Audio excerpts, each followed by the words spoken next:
A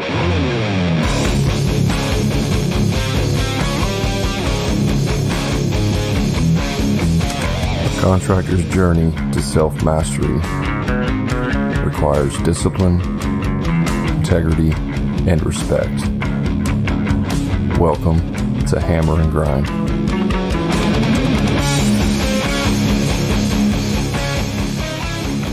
What's up, everybody? I'm your host, Brad Hebner, and I'm here with my co-host, Eric Triplett, and welcome to Hammer and Grind, the podcast built for contractors.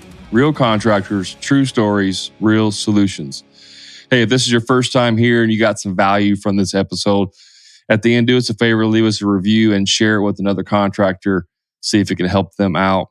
Also, we want to remind you about our free Facebook group where you can interact with other like-minded contractors. It's called the Contractor Profit Group. Lots of great conversations happening in there. Or if you're just tired of being sick and tired, missing kids' games and working all the time, check out our paid coaching group called the Profit Club. We have weekly coaching calls and training videos, all kinds of great stuff happening in there. Lives are being changed. If you want to find out more information about that, check out hammerandgrind.com/the Profit Club. And Eric, today's episode is really important, I think. Ego suppression.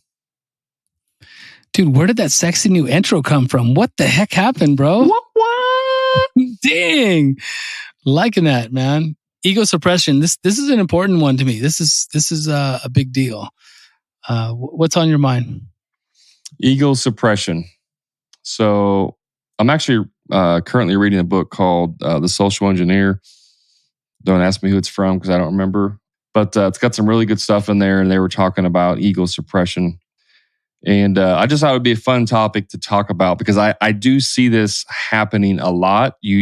I see it a lot in Facebook threads, and usually it's revolves around the post about this customer is being ridiculous, and how do I deal with them? And then all the other contractors are like, yeah, F them, man, get rid of them. They're not your customer. They're pieces of crap. You're doing everything you're supposed to do. Just get rid of them. And you look at it and you kind of get a little bit of a hint of, wait a minute, there's some validity in what this customer is saying or doing, and you're just totally ignoring that. And I think you got a lot more fault in this than what you're leading on to believe. Sure, for sure. Listen, can I call you out just a little bit? Yes. Yeah, I'm just like, are you actually reading the book or are you listening to the book? It's a big difference. And this is not just a total call out on you, because this is actually a different topic. Because for whatever reason, I like to touch the book. I like to read the book. I like to crinkle the pages, fold something. And something I actually look up to you a little bit on is like when you're in the truck, you're like listening to books. And I think it's important for people to realize that that's what you do a lot. I know you read books too, but you listen to a lot of books. Is that true? It is. I first of all, I don't like reading at all. I never have liked physically reading. Now, as I get older, I'm able to do it more often, especially if it's a topic that I want to read about. But I do listen to a lot of books because there's several reasons, and we're kind of going down a rabbit hole. But I'm perfectly welcome to do this. But because I also think this is important as well. But one, I can kill two birds with one stone, right? Like this weekend, I got another match I'm going to. It's a 3-hour drive. I will be listening to a book the entire way.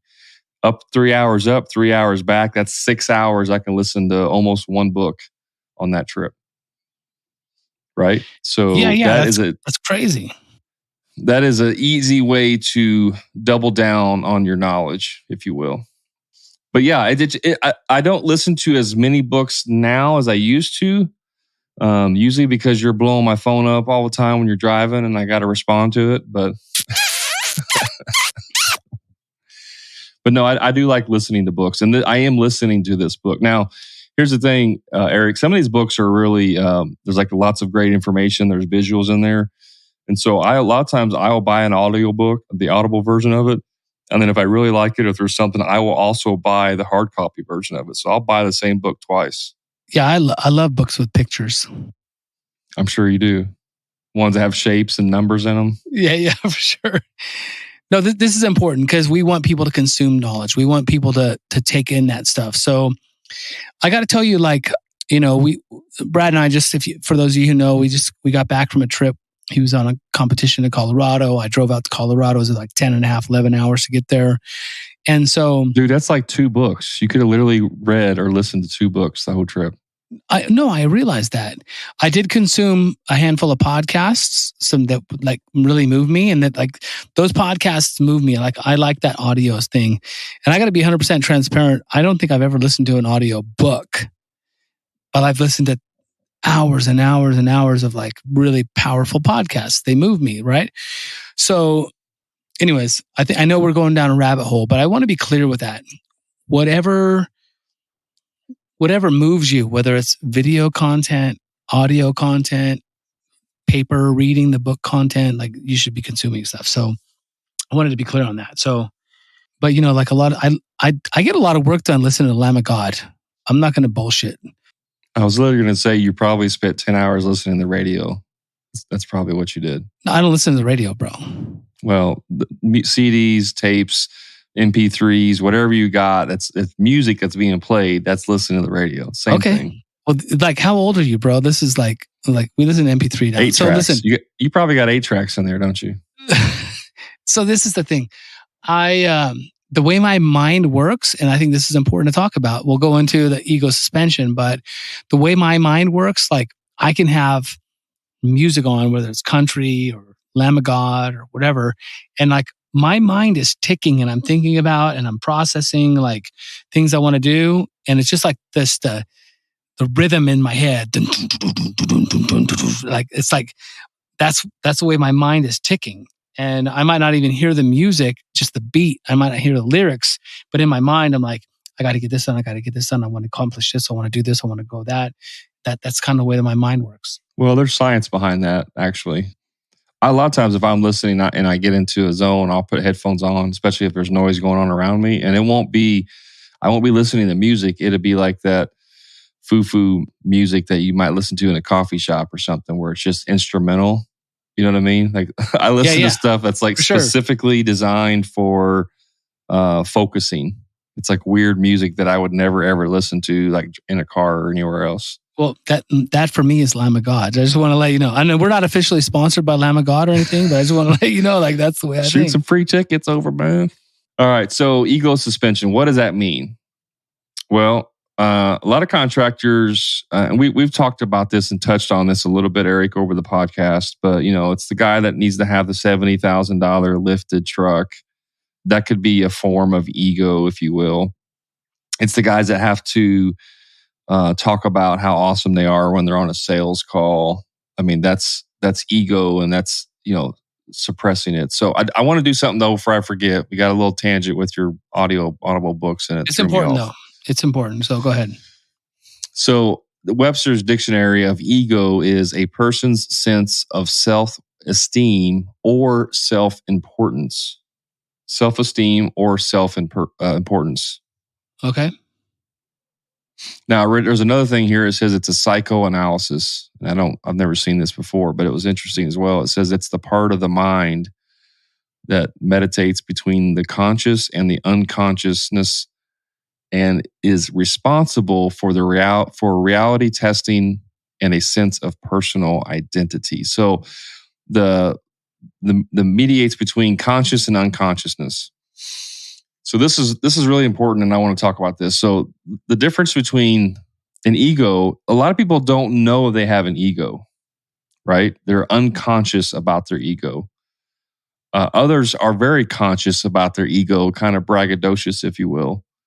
And there's really 2 different aspects of that. And I think if you're conscious of your ego and you don't do anything to suppress that, then you're probably going to struggle with this podcast, and you're probably not going to be the type of person that's going to want to change this. But you may be unconscious about your ego, and those you guys are the ones that we're definitely talking to, because it comes across in your sales calls and you don't even realize it. That's crazy. I had a contractor that I knew, and he was a one-upper. Like it didn't matter. Like it one up everything, right? So I don't even know that he did it on I don't even know that he knew he was doing it. You know what I mean? I really believe that he didn't know that. So I know people do it unconsciously, and I know people do it consciously for sure. Do you ever watch those competition shows, like American Idol or the X Factor? You ever watch any of those? Absolutely. Love American Idol's hilarious. You ever know when you have like a singer come on? What was the guy's name? Oh my gosh, I'm gonna forget now. That won a few years ago. Alejandro's. Did you see him? I don't remember him. I'm looking it up tonight, promise. Go watch those videos. Go watch the audition tape of Alejandro's. And he's just one of those guys that comes in super insanely talented with a guitar and a piano, right? But like literally has no idea how awesome he is. Like he's just under the radar, and the judges are just completely blown away. When you're like that on the phone, like when you're so good but you don't even realize it, meaning your ego is not taking over, you're gonna impress people in a way that you're not even trying to do. If that makes sense at all. It's crazy you took that direction. With 100% transparency, I thought you were going to go the direction of that singer that comes on and they think they're the shit. They think they're better than anyone on the planet. And then they sing and like you're putting your hands over your ears, like holding like, oh my God, I can't stand one more octave from this person, one more note. I'll just want to die. And so it's funny how you took it in the opposite direction. I was thinking completely different. Well, I mean, when someone is awesome and like they don't even realize they're awesome, it just makes it even better, right? Like you now Sure. You want them to win. You're cheering for them because it's like maybe they have low self-esteem. Maybe they're really good singers or act, whatever their skill is, and they just don't realize it. They've never been exposed to it. Do you think that could be played? What's that? Do you think they could be like, I'm so awesome, I'm going to blow their minds, and they go on stage and like, I don't think I'm that good, but you mean like faking it? Yeah. Do you think they could play no. that? Do you think they could play that? There's a level of authenticity that you can like read into. Like I think it's innate in us. Like we can read into that kind of stuff. Yeah. Who was the girl that was the ukulele girl? She was like 12 or 13 years old that won it several years ago. I don't remember. She was awesome. I loved her. I mean, I love watching her do her thing. So, I mean, I think when you're younger like that, they don't even really know. So, I don't think they're faking it, but it certainly could be. So, what's that got to do with ego suppression? So, this comes to, for me, it's humility. Like, and so this is really important, Brad. And I don't know that I take this direction, but I think some people mistake confidence for arrogance. And so, ego and arrogance is like polar opposites, right?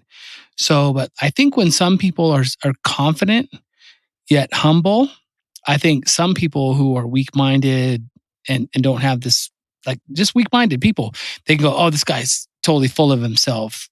He's misogynistic. He's like he thinks he's the shit, right?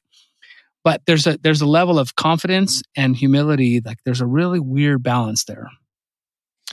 So, I mean, I this is something I struggle with for sure. And I've been called cocky many times in my life. Probably by people listening to this podcast. Oh, that Brad, he's freaking cocky bastard or whatever.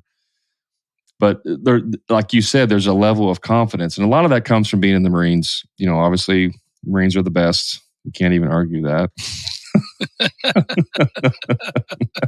Here we go. I'm just kidding. But no, I mean, there's a certain level of confidence, right? And if you know me like well enough, if I'm talking about something that I'm pretty confident in, I'm going to be very opinionated and direct about it, which is going to come off as cocky, right? Assertive. Assertive, yeah. If I'm talking about something that I really have no idea about, I'll keep my mouth shut and I'll ask questions. So it's not like I'm cocky all the time about everything or confident all the time about everything. It's just the things that I'm confident about. Most of the time, right, Brad? Most of the time. But like if we start talking about guns and stuff like we did last week, I'm very confident in what I'm talking about. If we're talking about how to build a pond, I wouldn't know the first thing about it. Like have no clue. So I'd like to think myself as fairly humble, but very confident in certain things. And I definitely 100% have been accused of being arrogant on certain things. And it's just because I think some people that have a low self-esteem or low self-confidence, they get into a victim mentality kind of mindset, and they don't know how to handle someone who's very confident in certain things. And so like they be like, oh, this guy's an asshole, he's totally cocky, whatever. I'm like, I'm not cocky. I'm passionate about this, and I know it really well, and I'm excited to talk about it. But I still want to learn. Like, if you could teach me something about what I love, dude, I'll be the first in line to take notes. So there's like this. I think it takes from the person.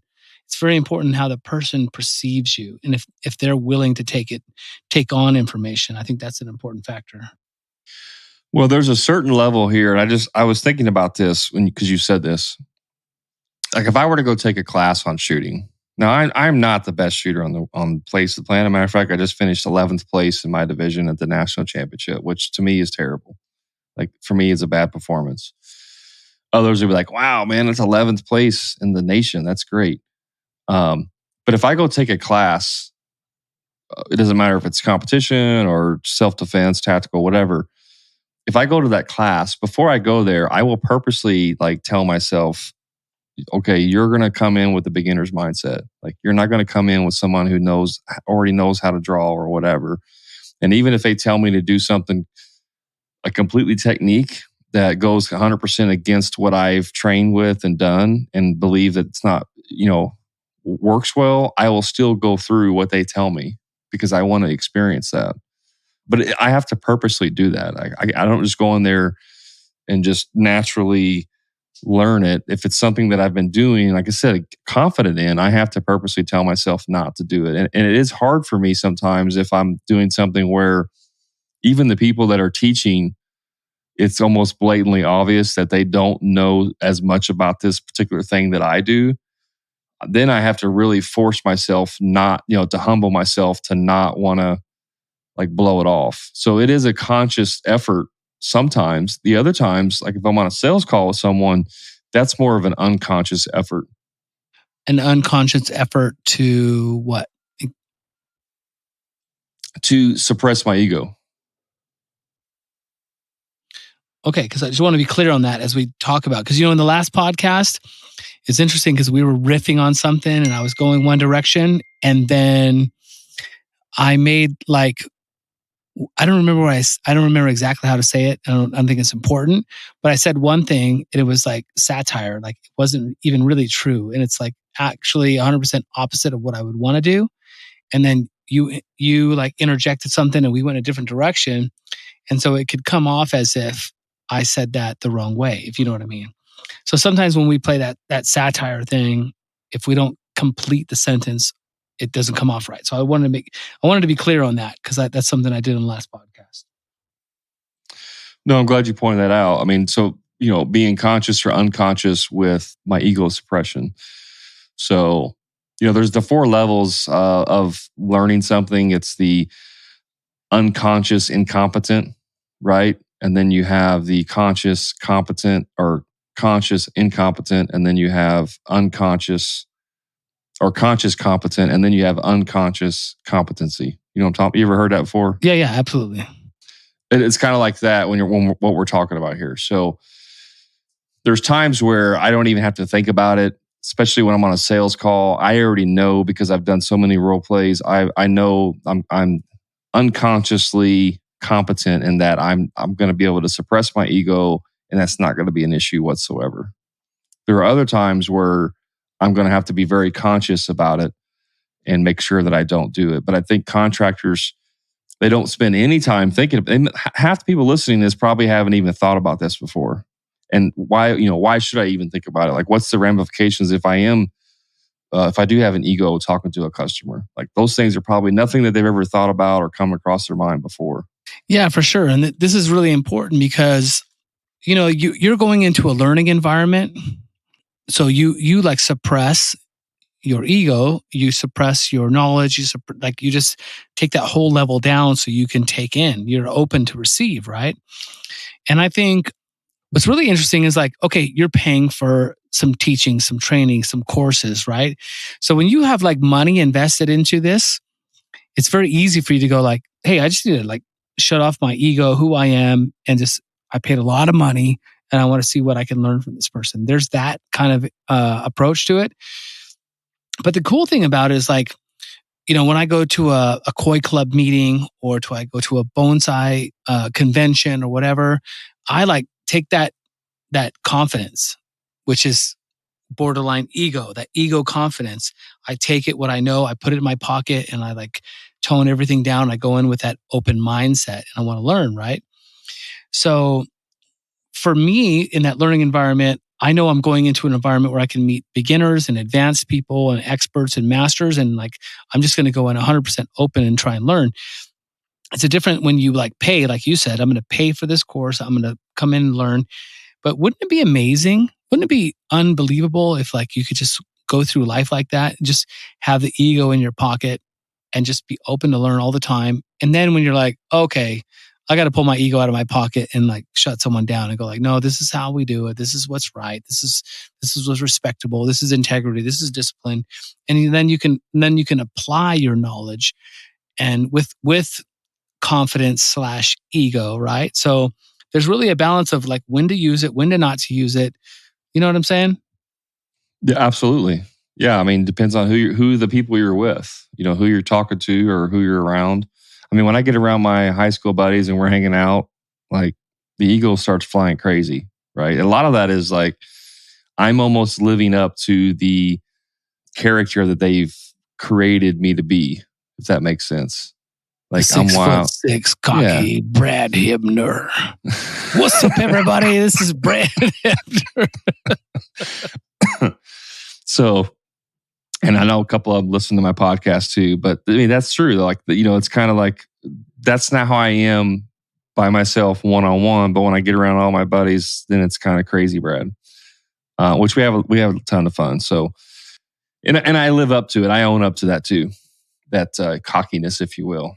But I think it's important here that we shift to the customer and the sales process and how this affects the sales process, because you don't want to be the expert. You really don't. And I know that's like super counterintuitive to like, well, they're calling me because I'm the expert.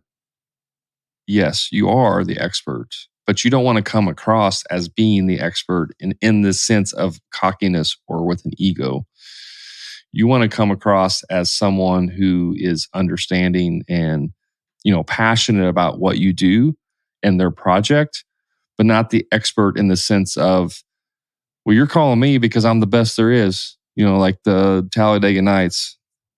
I wake up and piss excellence. Like that's not the type of I'm way the best you there ever was. Listen, I had a really, really cool consultation today on a property with some prospects, and they were a really neat couple. And I just went in there with some humility and excitement, and I was there as a consultant to help. And it's really interesting because I know, because of the profit sales system and the way I communicate with my clients and connect with them, I really had a really good sense of who these people were. Even before I went to the property, they were already paying me $500 to be there. Like I'm the expert, and they paid me $500 to be there as the expert. But I went there as just like open, ego low. What can I do to help? How are you hoping I can help? This kind of approach. And they were very savvy and smart and on top of things.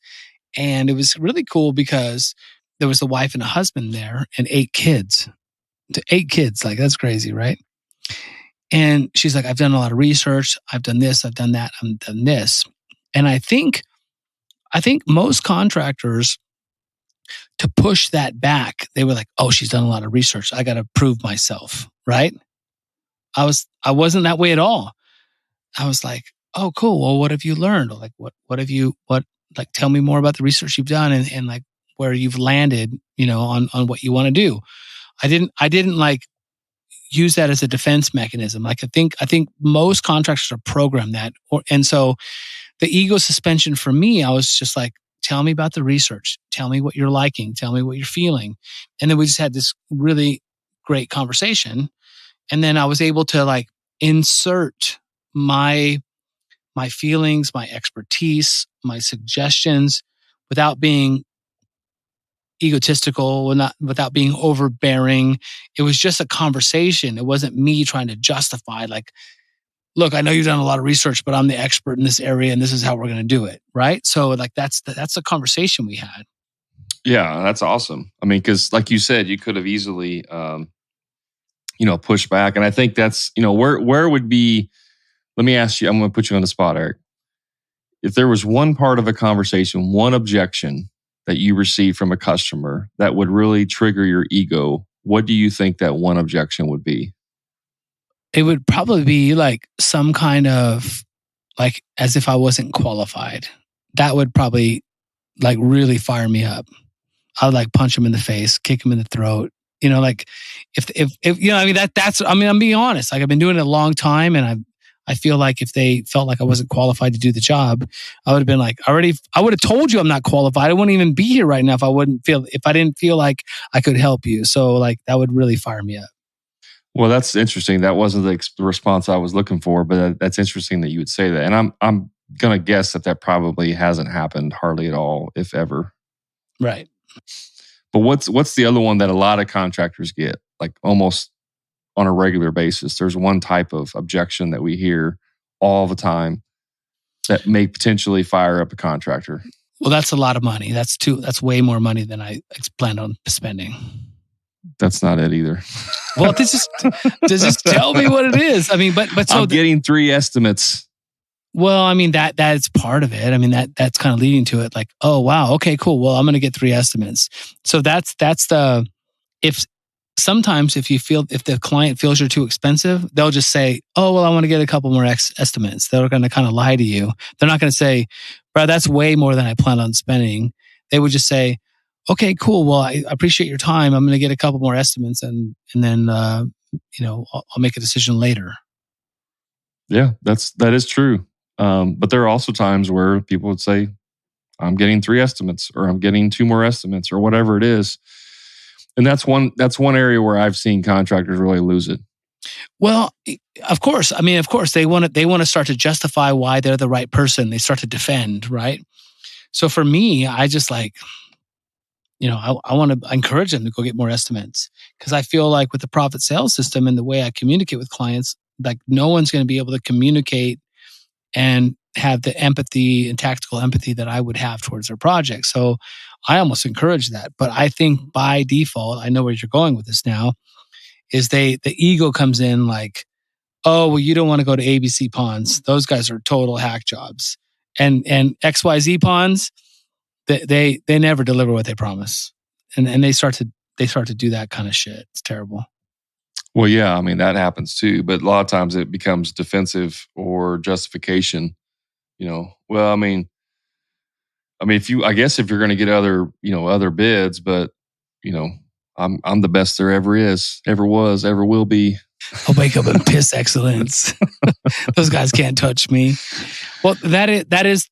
I mean, that's a great example, Brad. I'm glad you brought that up of contractors. They feel like they need to over vet themselves over the competition.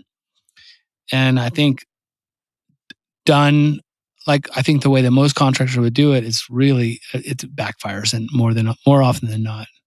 Well, and that's what I mean. Like if you learn to suppress the ego and you start asking questions in lieu of getting fired up, yeah, absolutely. I understand. Just out of curiosity, what are you hoping to hear from other contractors that you didn't hear from me?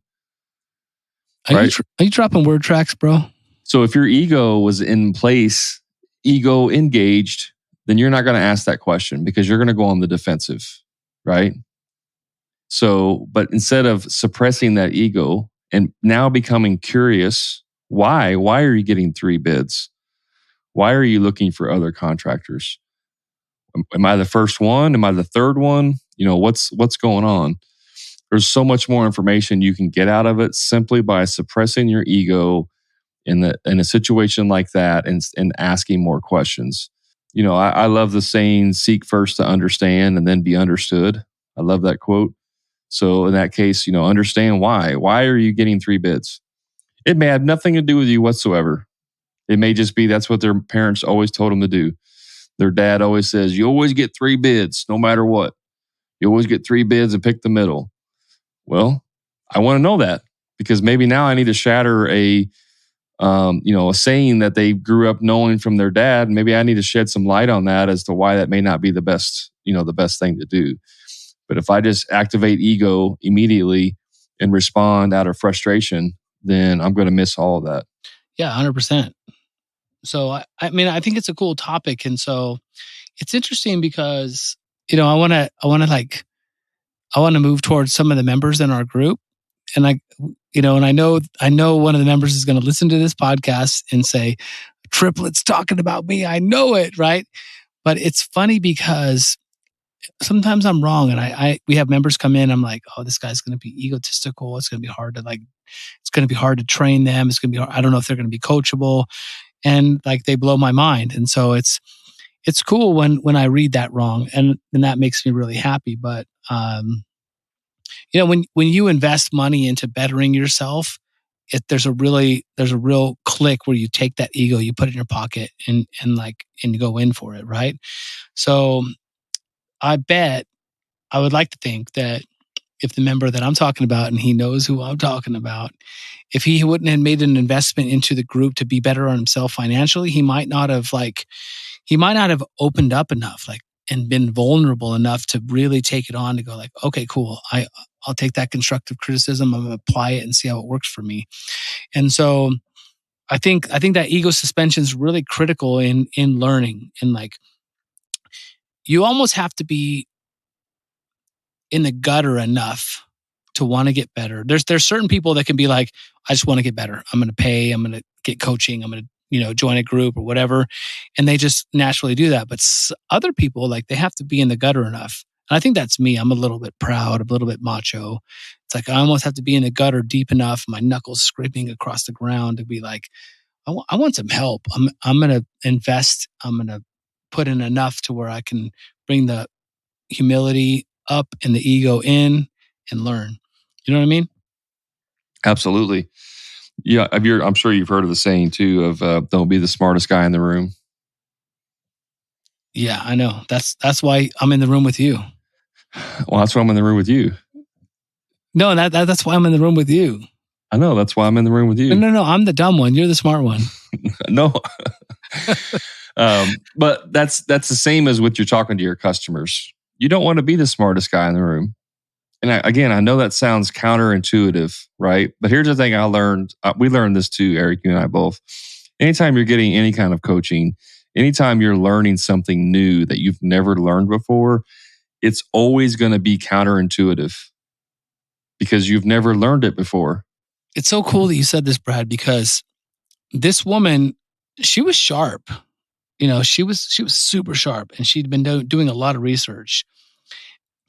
When the client's like, yeah, I've been doing some research, and you're like, you don't know shit. You watched one video. You don't know what the shit you're talking about. You could just tell by the words that are spewing out of their mouth. This woman that I saw today, she was sharp, man. She knew about regeneration zones and aquatic plant life. And she was like, I could just tell by listening to her that she knew what the hell she was talking about. So I didn't go in there like, I'm the smartest student. I'm so experienced. I went in there as like, hey, how can I help you? And then I just went in there sharing my experience of how to validate the research she's done. It's almost like she'd done the research, but she had no street experience. It was all like computer experience. And so when she spouted out her computer experience, I correlated that back to my in the field experience. And I was like, oh, from my experience, this is what I see. And I think that's a good idea. So I wasn't in there like, I'm smarter than you. I was in there humble, open. How can I help? And I was like, you're smarter than me. You've done all the research. You see what I'm saying? Exactly. And I don't think, and it is a little bit of a fine line. Like, you don't want to come across as being incompetent at all, because that's not good at all. But you don't want to be, like you said, letting your ego flare up and tell her why you're smarter than she is. Oh, well, you know about filters? Well, let me tell you something. I know more about filters than you do. I put in 176 filters. How many have you put in? Like, you know what I mean? Like, that's stupid. I mean, it was just like, I was taking her, like, she would say, this is what I've studied. And I would like, hey, I can validate that because from my experience, this is what happens when you do this. And she was like, oh, cool. Like, it almost validated her research, right?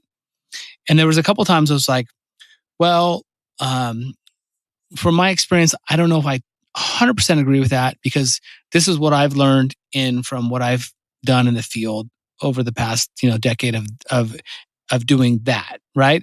And so I just gave her the data, and she was like, okay, that makes sense.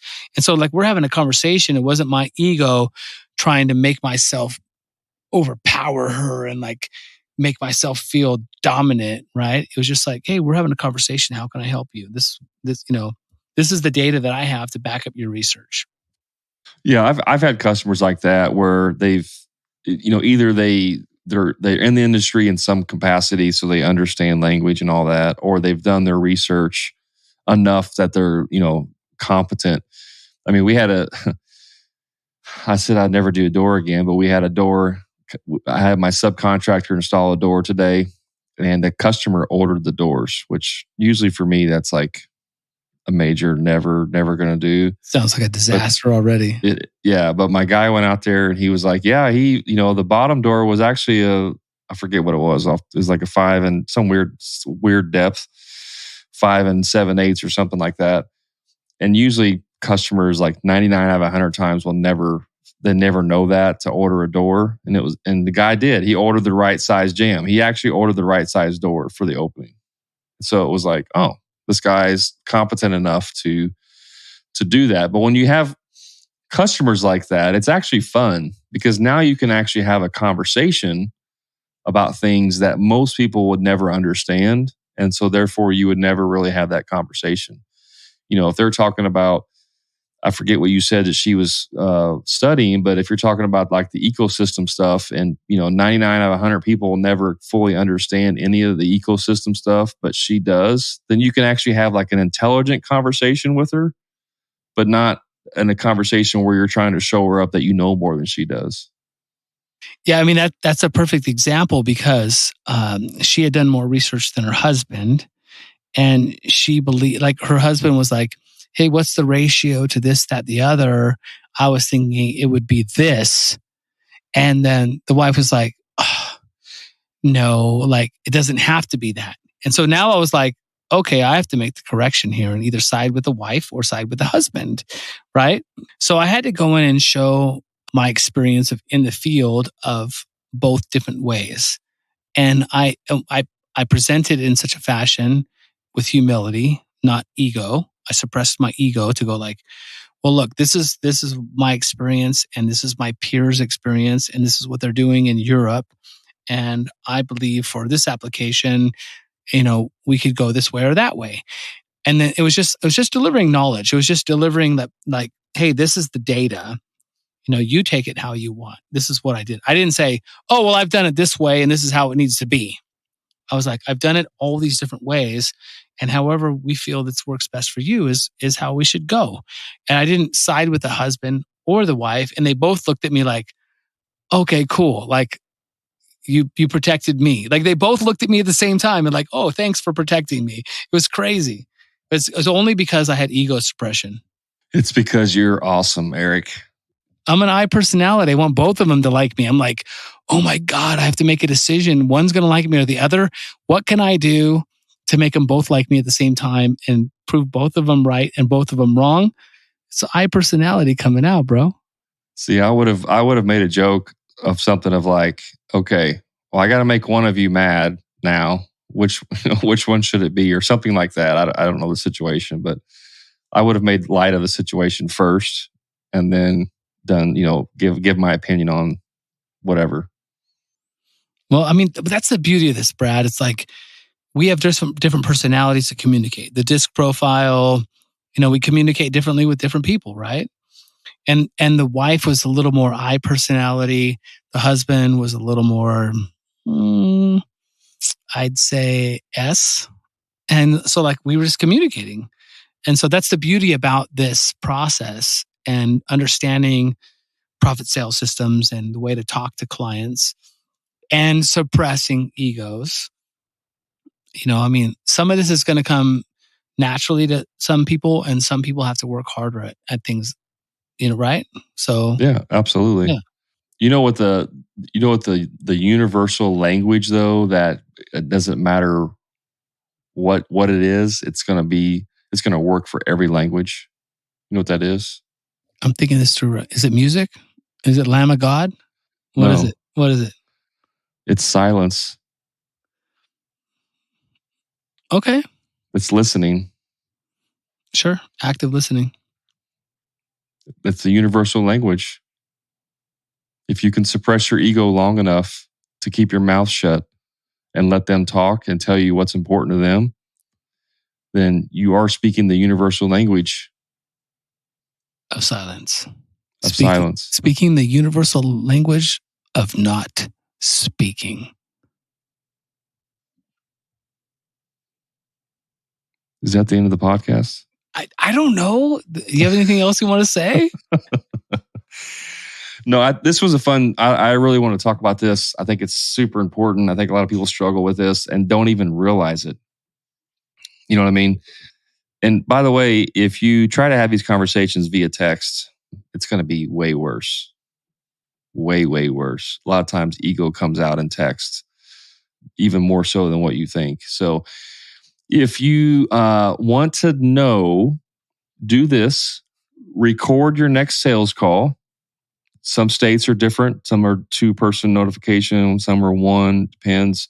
But honestly, if I'm just recording it for my own purposes and I'm never going to display it with anyone, I would just record it anyways. And listen to it again. Listen to the conversation, and you will be surprised what you sound like, because it's nothing like what you think you sound like on the phone. Well, that's true, but also self-evaluation after a phone call. Like if you think about what you're saying as you're saying it, and you're kind of taking notes, you're like, oh, I don't know if that made sense. I maybe shouldn't have said that. I say that sometimes. I say something, I'm like, ooh, I maybe shouldn't have said that. Happens all the time. And so self-awareness is super powerful. And if you're super egotistical, you might not have self-awareness. And I think that's a critical point we should talk about. Well, I mean, if they're not aware, then we're not going to be able to make them aware unless they listen. By now, they already stopped listening to the podcast because they got pissed off because we challenged their ego. Take us out of here, Eric. Hey, thank you so much for paying attention to the podcast tonight. We really, really appreciate your attention. We want you to do your part of making the world a better place and sharing this podcast with some contractors, buddies of yours, so we can help shed light on ways to make better experiences for our clients, customers, and prospects. And of course, if you want to take your business to the next level, we would love to see you on the inside of the Profit Club. You know how to do it. Visit hammerandgrind.com, and we'll catch you next time.